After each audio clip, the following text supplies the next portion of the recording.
நடக்குது. Hi friends. Hi Vishwa, எப்படி இருக்கீங்க? நல்லா இருக்கோம். நீ எப்படி இருக்க? நான் நல்லா இருக்கேனே. உனக்கு என்ன இங்க வேலை? நான் இங்க இருக்க கூடாதா? அது இல்ல, இது எங்களுக்கான டேல, அதனால தான் கேட்டோம். இல்ல, இது டீச்சர்ஸ் இருக்காங்க, ஃப்ரெண்ட்ஸுங்க இருக்காங்க, பேரண்ட்ஸுங்க இருக்காங்க, அவங்களெல்லாம் வாழ்த்ததுக்கு தான் வந்திருக்கேன். சரி சரி, நம்மக்குள்ள ஒரு காம்படிஷன் வச்சுக்கலாமா? வச்சுக்கலாமே. நான் கதை சொல்றேன். நான் கவிதை சொல்றேன். சரி, சொல்லுங்க பார்க்கலாம். Hi friends, I am Prajna. மகளிர் தின விழாவை கொண்டாட முன்னிலை வகிக்க வந்திருக்கும் திரு எம்.டி. இளங்கோவன் சார் அவர்களையும், இந்த நாள் எங்களுக்கான நாள் என கர்வத்தோடு அமர்ந்திருக்கும் திருமதி வி. சுகுணா மேம் அவர்களையும், இவ்விழாவை சிறப்பாக நடத்த புன்சிரிப்போடும் தாயுள்ளத்தோடும் அமர்ந்திருக்கும் எங்கள் தலைமை ஆசிரியரும், மதிய வேளையில் பூக்களும் வாடிவிடும் ஆனால் வாடா மலர் போல் அமர்ந்திருக்கும் எங்கள் ஆசிரியர்களையும் பெற்றோர்களையும் அன்போடு வரவேற்கின்றோம். மார்ச் 8 மகளிர் தினம் எல்லாருக்கும் தெரியும். அது எப்படி மார்ச் 8 தான் மகளிர் தினம் கொண்டாடணும்னு சூஸ் பண்ணாங்க? அதுக்கு ஒரு கதை இருக்கு. போராடாம எதுவுமே கிடைக்காதுல. சரி வாங்க, அது என்ன கதைன்னு சொல்றேன்.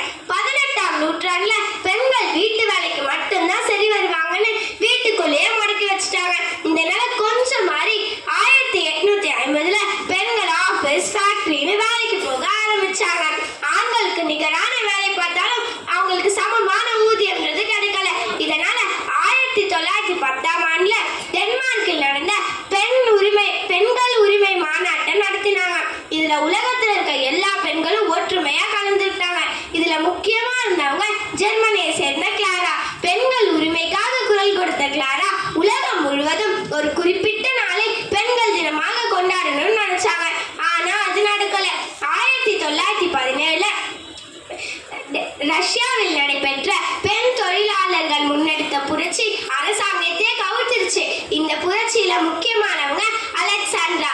இந்த புரட்சி நடந்த நாள் மார்ச் 8. அதனால உலகம் முழுவதும் மார்ச் 8ஆம் தேதியை மகளிர் தினமா நம்ம கொண்டாடுறோம். அதை நம்ம இன்னைக்கு வரைக்கும் கடைபிடிக்கிறோம். இப்ப நம்ம 21st செஞ்சுரியில இருக்கோம். ஆனா சம உரிமைன்றது கிடைச்சுதா? யாருமே எதையுமே தருவாங்கன்னு நினைக்க கூடாது. நாமளே எடுத்துக்கணும். நமக்கு தேவை உரிமை.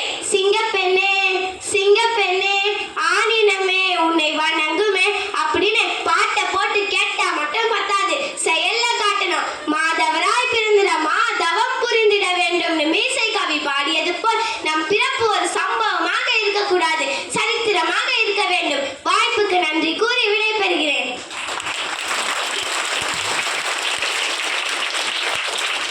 Hi friends, I am Nagasudha. பெண் என்ற இறைவியே, பெண்ணே உன் பெண்மை அழகு. உன் பெண்மையில் இருக்கும் அந்த மென்மை அழகு. உன் மென்மையில் இருக்கும் அந்த வலிமை அழகு. உன் வலிமையில் இருக்கும் அந்த பொறுமை அழகு. உன் பொறுமையில் இருக்கும் அந்த தாய்மை அழகு. உன் தாய்மையில் இருக்கும் அந்த கருணை அழகு. உன் கருணையில் இருக்கும் அந்த தோழமை அழகு. உன் தோழமையில் இருக்கும் அந்த வாய்மை அழகு. உன் வாய்மையில் இருக்கும் அந்த தலைமை அழகு. உன் தலைமையில் இருக்கும் அந்த ஒற்றுமை அழகு. உன் ஒற்றுமையில் இருக்கும் அந்த பெருமை அழகு. உன் பெருமையில் இருக்கும் அந்த சோதனை அழகு. உன் சோதனையில் இருக்கும் அந்த வேதனை அழகு. உன் வேதனையில் இருக்கும் அந்த புன்னகை அழகு. உன் புன்னகையில் இருக்கும் அந்த சாதனை அழகு. உன் சாதனையில் இருக்கும் அந்த ஆளுமை அழகு. உன் ஆளுமையில் இருக்கும் அந்த தாழ்மை அழகு. உன் தாழ்மையில் இருக்கும் அந்த பழமை அழகு. உன் பழமையில் இருக்கும் அந்த புதுமை அழகு. உன் புதுமையில் இருக்கும் அந்த செழுமை அழகு. உன் செழுமையில் இருக்கும் அந்த ரசனை அழகு. உன் ரசனையில் இருக்கும் அந்த பார்வை அழகு. உன் பார்வையில் இருக்கும் அந்த பாவை அழகு. உன் பாவையில் இருக்கும் அந்த மணலை அழகு. உன் மணலையில் இருக்கும் அந்த வெறுமை அழகு. உன் வெறுமையில் இருக்கும் அந்த பெண்மை அழகு. உன் மதிப்பு